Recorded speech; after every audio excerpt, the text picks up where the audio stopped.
Hi friends, അസ്സലാമു അലൈക്കും. പുതിയൊരു വീഡിയോയിലേക്ക് എല്ലാവർക്കും സ്വാഗതം. ഇന്നിപ്പോൾ ഞാൻ വന്നിട്ടുള്ളത് നമ്മളെ നാട്ടിൽ തന്നെയാണ്. ഇത്രയും കാലങ്ങളായിട്ട് നമ്മളെ തൊട്ടടുത്തായിട്ട് നമ്മൾ അറിഞ്ഞിട്ടില്ല. ഇപ്പോഴാണ് നമ്മൾ ആ ഒരു ഗായികയെ കുറിച്ച് അറിഞ്ഞത്. അപ്പോൾ ആ ഗായികയുടെ ആ പാട്ടും ബാക്കിയുള്ള വിശേഷങ്ങളൊക്കെ നമുക്ക് നേരെ വീഡിയോയിൽ കാണാം. അപ്പോൾ നമ്മളെ ആ കൊച്ചു ഗായിക ദാ ഇവിടെ എത്തിയിട്ടുണ്ട്. പേര് ഹന്ന എന്നാണ്. ചിലപ്പോൾ നിങ്ങൾ ഒരുപാട് കണ്ടിട്ടുണ്ടാവും. ഒരുപാട് വേദികളിലൊക്കെ പങ്കെടുത്ത ഒരു വ്യക്തിയും കൂടിയാണ്. പിന്നെ ഉമ്മ ഉണ്ടല്ലേ? അപ്പൊ ഉമ്മ എവിടെ എത്തിയാണ്? ഉപ്പ അവിടെ അല്ലേ? ജോലിക്ക് പോയി. അതായത് ഉപ്പ ആരാന്ന് അറിയാൻ ഞാൻ ഇവിടെ സ്ക്രീനിൽ ഉപ്പനെ കാണിക്കും. അപ്പോ പിന്നെ ഉമ്മന്റെ പേരെന്താ? മുസൈബ. ആ ശരി. അപ്പോൾ പിന്നെ പ്രത്യേകിച്ച് വേറെ കാര്യം കൂടി പറയാനുള്ള എന്താ വെച്ചാല് യൂട്യൂബ് ചാനലുണ്ട്, അതുപോലെ ഫേസ്ബുക്ക് ഉണ്ട്. അങ്ങനെ അതിലും ചിലപ്പോൾ നിങ്ങൾ ഒരുപാട് കണ്ടിട്ടുണ്ടാവും. അപ്പൊ എല്ലാവരും മാക്സിമം അതും കൂടി ഒന്ന് സപ്പോർട്ട് ചെയ്യുക. എന്തൊരു പേര് ചാനലിന്റെ പേര് ഹന്ന ബിബി എന്നാണ്. ഇൻസ്റ്റന്റ് ഹിബ ഹന്ന എന്നാണ്.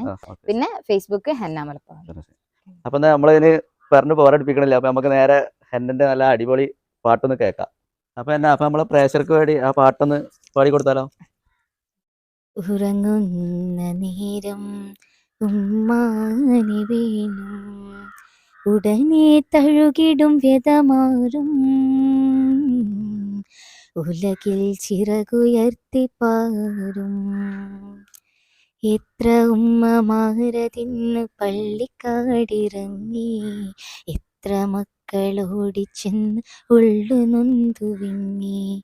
എത്ര ഉമ്മമാരതിന്ന് പള്ളിക്കാടിറങ്ങി, എത്ര മക്കളോടിച്ചെന്ന് ഉള്ളു നൊന്തു വിങ്ങി. ഞാൻ ജീവനോടുള്ളൊരു കാലത്ത് എങ്ങനെ കാണും ഞാനും മാൻ്റെ മയ്യത്ത്. ഞാൻ മരിക്കുന്നതാണെൻ്റെ ഹാജത്ത്, ഉമ്മയിരിക്കട്ടെ എന്നും ഈ ലോകത്ത്. ഉമ്മ ഉമ്മ തണലാണ് നിങ്ങൾ, ഉമ്മ ഉമ്മ തളരാത്ത തിങ്കൾ. അടിപൊളി. ഏതായാലും ഇപ്പൊ എനിക്ക് പാട്ടിലായിരിക്കും എനിക്കൊരു ഇഷ്ടം തോന്നി എന്താ വെച്ചാൽ ഉമ്മാനെ കുറിച്ച് തന്നെ, ഉമ്മ അടുത്ത് നിൽക്കണ്ടേ, ഉമ്മാനെ കുറിച്ച് തന്നെ പാടിയാലേ ഏറ്റവും വലിയ സന്തോഷം. അപ്പൊ ഫസ്റ്റ് പാട്ട് നിങ്ങൾക്ക് എന്നെ കേൾപ്പിച്ചു തന്നു. അപ്പൊ നല്ല അടിപൊളി പാട്ടാ പാടിയത്. അപ്പൊ ഒരു പാട്ടും കൂടി എന്നെ പ്രേക്ഷകർക്ക് ഒന്നും കൂടി പാടാൻ പറ്റുമോ? കണ്ണോട് കണ്ടപ്പോൾ കണ്ടെത്തി ഞാൻ 1000 താരകൾ പൂത്തുവെന്ന്, പിന്നെയും പിന്നെയും കണ്ട നേരം പുഞ്ചിരി പൂത്തുലഞ്ഞു. കാണാതെ വയ്യെന്ന് തോന്നലായി, കണ്ടിട്ടും കണ്ടിട്ടും പോരാതായി.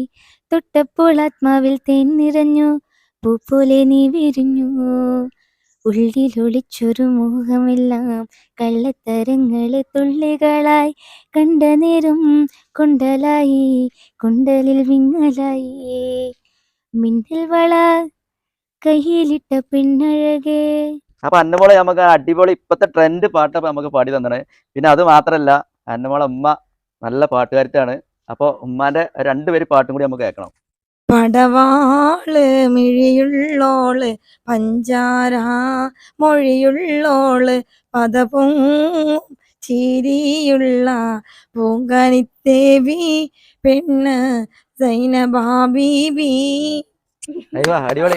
ഉമ്മ നല്ല ഉസാറായിട്ട് പാടി. നിങ്ങളെ പാട്ടുകൾ കേട്ടു. പക്ഷെ എന്താ വെച്ചാൽ ഉമ്മക്ക് സൗണ്ടിന് ചെറിയ പ്രശ്നമുള്ളതുകൊണ്ട് വല്ലാതെ അങ്ങോട്ട് ക്ലിയർ ആയിട്ടില്ല എന്നാണ് ഉമ്മ പറയണത്. ഏതായാലും സംഗതി അടിപൊളിയായി. പിന്നെ നിങ്ങള് ഒരാളെന്നെ ഉള്ളു? അത് എത്ര മക്കളാ? എനിക്ക് 2 മക്കള്. 2 ആള്. ഇത് ചെറുത്, ഇത് ചെറിയ ആള് വലിയ ആളിന്റെ വീട്ടിൽ പോയതാണ്. അതാണ് അവിടെ കാണാൻ. ഞാൻ വന്നപ്പോ ചോദിക്കാൻ മുട്ടും ചെയ്തു. ഇത് വന്ന് ചോദിച്ചതാണ്.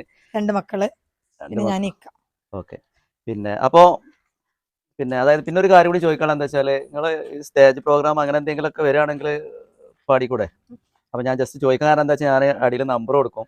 അപ്പൊ അതുകൊണ്ടാണ് ചോദിച്ചത്. അപ്പൊ എന്റെ മോളെ പാട്ടും കാര്യങ്ങളൊക്കെ ഉസാറായി, അതേമാതിരി ഉമ്മയും പാടി ഉസാറായി. അപ്പോൾ ഇതുപോലെ നമ്മുടെ ചുറ്റുഭാഗത്ത് ഒരുപാട് ആളുകളുണ്ട്. അപ്പൊ അവരൊക്കെ കണ്ടുപിടിച്ച് നമ്മുടെ പ്രേക്ഷകർ മുന്നിൽ ഞാൻ എത്തിക്കും. അപ്പോൾ ഇവരെ ഈ വീഡിയോ ഇഷ്ടപ്പെട്ട എല്ലാവരും ലൈക്ക് ചെയ്യുക, ഷെയർ ചെയ്യുക. അതോടൊപ്പം സബ്സ്ക്രൈബ് ചെയ്യാത്തവർ സബ്സ്ക്രൈബ് ചെയ്യുക. പിന്നെ ഫേസ്ബുക്കിലാണെന്നുണ്ടെങ്കിൽ ഫോളോ ചെയ്യുക. അപ്പോൾ മറ്റൊരു വീഡിയോ കാണുമ്പോൾ എല്ലാവർക്കും ഗുഡ് ബൈ.